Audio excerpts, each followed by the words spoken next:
Hi, and welcome back to Reflect Forward. I'm your host, Carrie Siggins. I hope you're having a great day today. Today is an advice from a CEO episode, and we're going to talk about why people are quitting their jobs. I just read a statistic that 44% of employees are looking for new jobs right now. That was according to Willis Towers Watson's 2022 Global Benefit Attitudes Report. That was a mouthful. But 44% of people are looking for new jobs. That's crazy. And that is taking into consideration the millions and millions and millions of people who have already left their jobs to find new ones. And so this is an issue. Why are people quitting?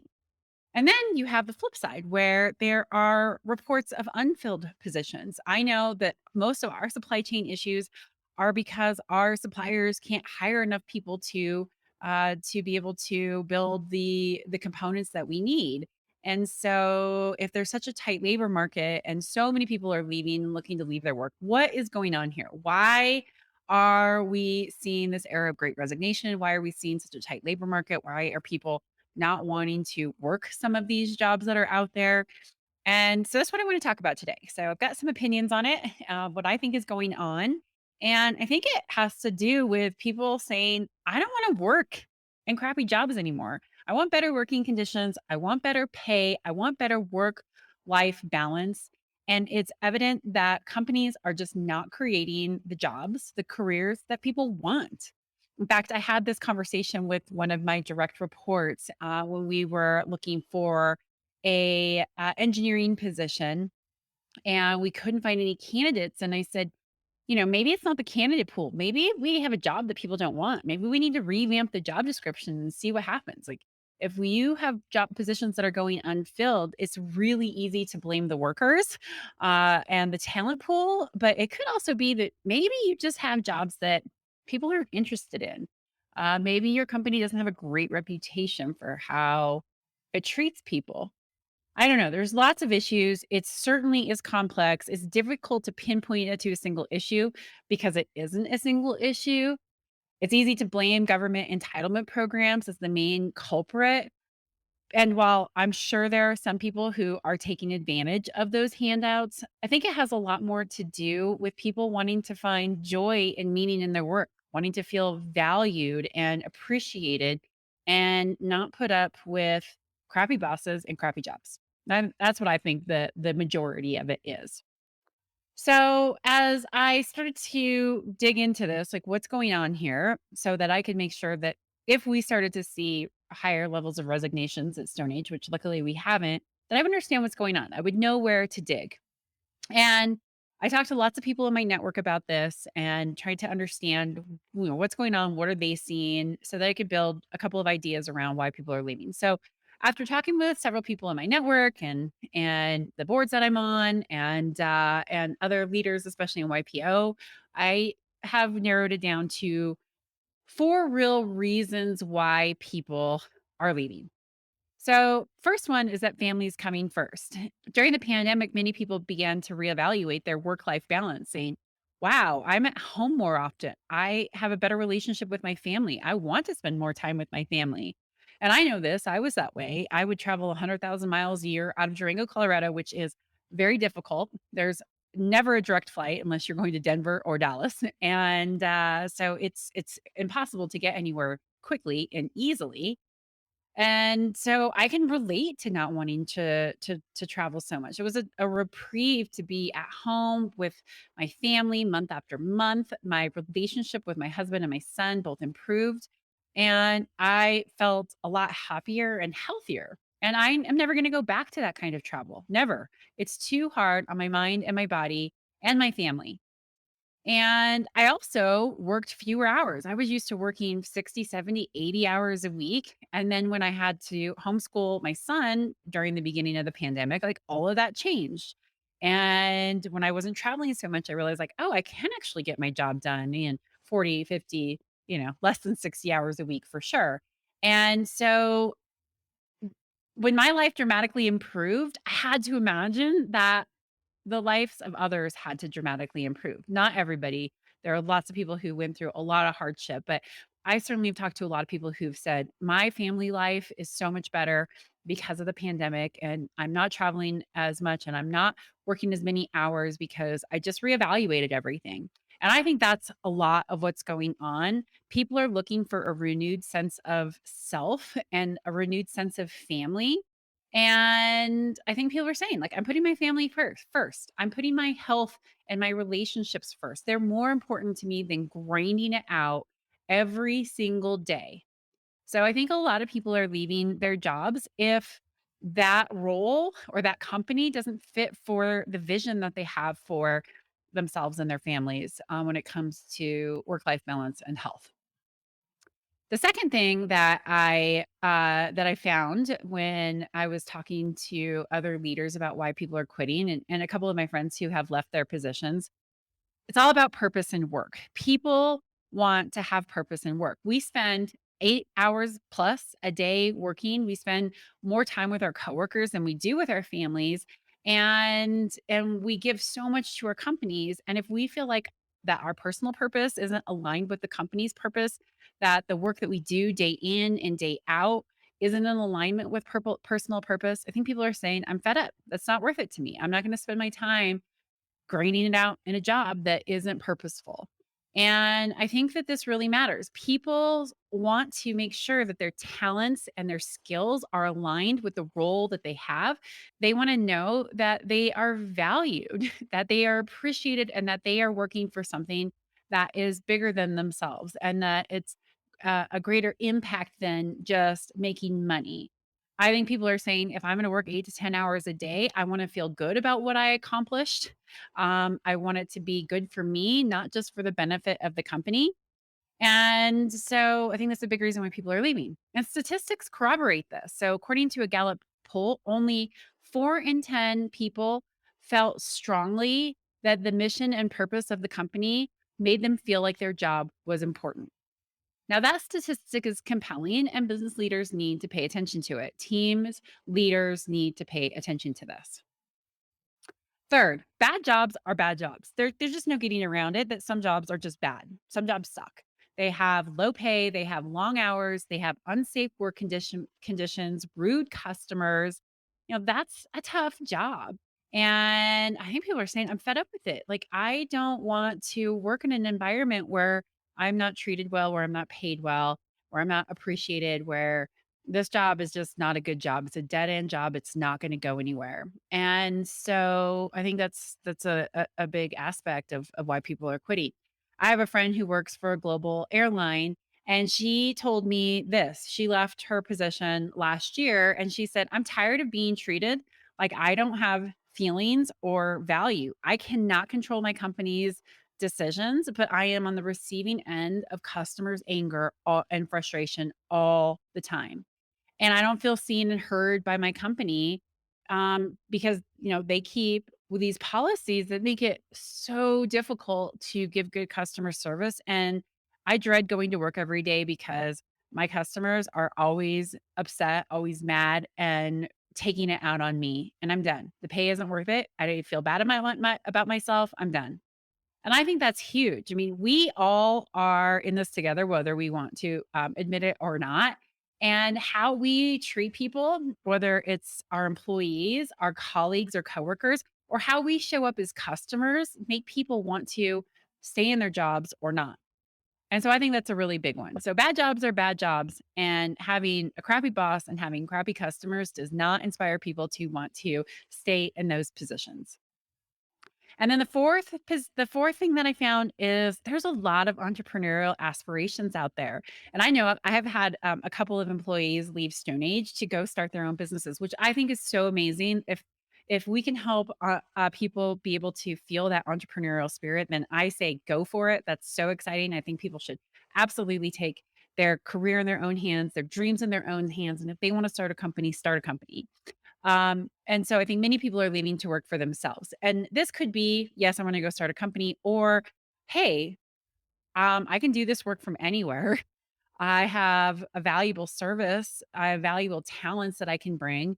Why do I have to work for a company? Maybe I can just do this on my own. So solopreneurship is dramatically increasing because people are saying, hey, I can do this on my own. I can be in charge of my own schedule. I can serve my clients from anywhere. So I'm going to go perform this job on my own and do it myself. And so I think that people who have always dreamed of working for themselves, but just said, oh, the risk isn't worth it. When the pandemic came and they saw that there was this ability for them to go out and build their own business, they're taking it. And so I think a lot of people are leaving to go do that. And now that a lot of households have 2 incomes in them, the benefits of staying in a crappy job or a job that you don't love, a job you don't feel purposeful to, a job that doesn't allow for that work-life balance can really outweigh, like, okay, the risk of, okay, I'm scared to go do this. So, I think that that is another reason. So, what do businesses do? Now, you'll notice that most of these reasons have nothing to do with pay. Now, pay is important, especially in these very inflationary times where our money is going a lot less further. And in a tight labor market, certainly people can command higher wages. But most of the reasons why people are leaving is that they're just not fulfilled at work. They don't feel appreciated at work. They feel like they don't have the work life balance that they're looking for, where their skills and their talents aren't aligned with their role, where they want to follow their entrepreneurial passions. Compensation is important, but it's just not the primary reason why most people leave. Certainly some, but not most. Employees want a happy workplace, they want a healthy workplace, they want a flexible work schedule, they want their companies to understand that families come first and that they are showing up as a whole person, not just a worker there to do a job. They want to work for companies that value them and respect their time. And they want to work in businesses where the customers aren't abusive and rude, where they treat them well. So, leaders need to address the root causes of these issues. And it really comes down to building people centric organizations, building in more flexibility into their workspaces, creating recognition programs, like really taking a good look at your culture and recreating it in a way that puts relationships and connecting first. It puts your employees first. And those who don't will be left behind, I'm afraid. So that is my thoughts on why people are quitting. You may agree with me, you may not, but I hope that that gives you some insight. And I'm actually even giving a keynote on this very topic in San Antonio in a week or so, talking about the importance of building people-centric organizations. In fact, the top leadership trends are really about building people up, connecting relationships. It's not technology, it's not about profits, it's really about people. And I think that this great resignation, this great reshuffle, the great disconnect, whatever you want to call it, is really about people-centric organizations and employees saying, "Hey, I want to work in a better place. I want to work in a better environment." Okay, question of the week comes from somebody who follows me on Facebook and who said, "Hey, I am trying to implement change and I have a team who's very resistant to change. What should I do?" And that's a great question because people are absolutely resistant to change. And it's mostly because they fear the unknown or they don't want to have to do the work required to change. It's usually those two things of like, "Ugh, I'm so tired. Do I really have to do this? Like, ugh, I have to learn something new. It feels overwhelming to change," or it's, I'm really comfortable in what I'm doing right now or where we're at, and this change is gonna bring something new, and I don't know if I'm gonna be successful. I don't know what the outcome is. So they really resist change. So there's kind of 2 ways that I approach, helping teams do that, and that is, 1, you know, bring them along. That's the best way, is to help them see what the change is going to be, to maybe take it in little chunks, right? You don't have to swallow the whole elephant in one bite. Okay, here's what the change is. Here's the vision that we're trying to create, but here's a simple thing that we're going to do to start us down this path. And then we're going to do this and we're going to do this. And I think if people see that it's not this big, huge, overwhelming change overnight, they're more willing to get on board and they have a greater sense of commitment because they're along for the journey. They're part of the process of creating that change. So, just remember it's all about creating buy-in, creating the feeling that people are in this, that they get to have a say in it, and that it's not going to be some rip the rug out from underneath people kind of change, that it's going to happen in small, bite-sized chunks, so to speak, where people can embrace it and get used to it over time.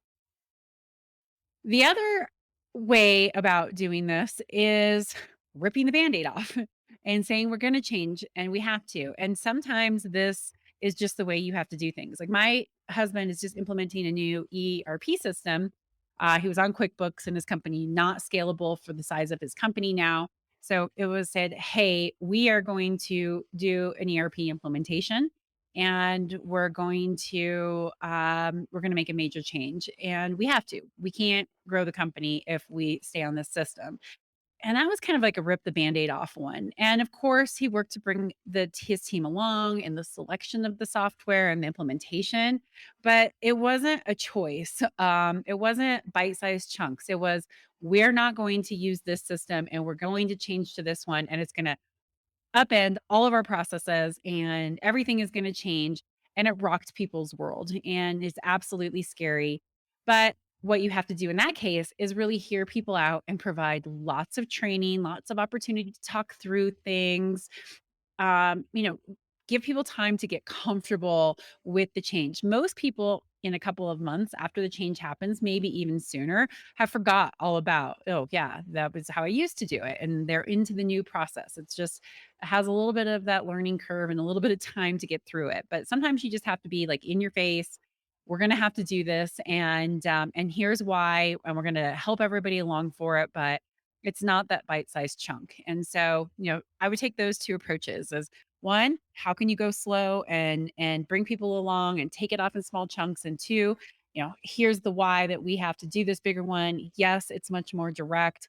Yes, there's less conversation about, if we're going to do it, we are going to do it.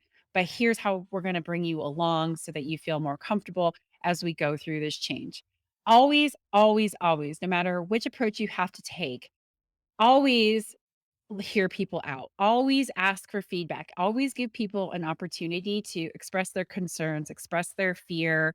And that way they feel heard through the process. And most people, that's the most important thing, is that I feel heard and I know that I have the support to go through this change.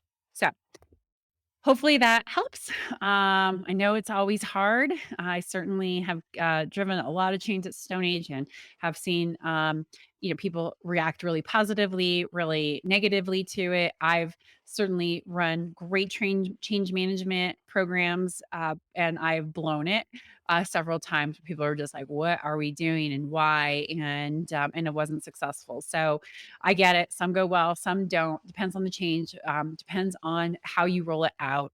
But always share the why, always hear people out. And if you can get that buy-in beforehand, that's really, really important aspect. Not always it's not always possible to do that, but if you can, definitely get people's buy-in beforehand and let them be part of the process. Okay, that is it for advice from a CEO and Reflect Forward today. I look forward to seeing you next week for another fantastic interview. If you like this podcast, please write a review, rate it, subscribe to it, share it, send it to a friend. Always helps with the algorithms. Thanks so much. See you next week.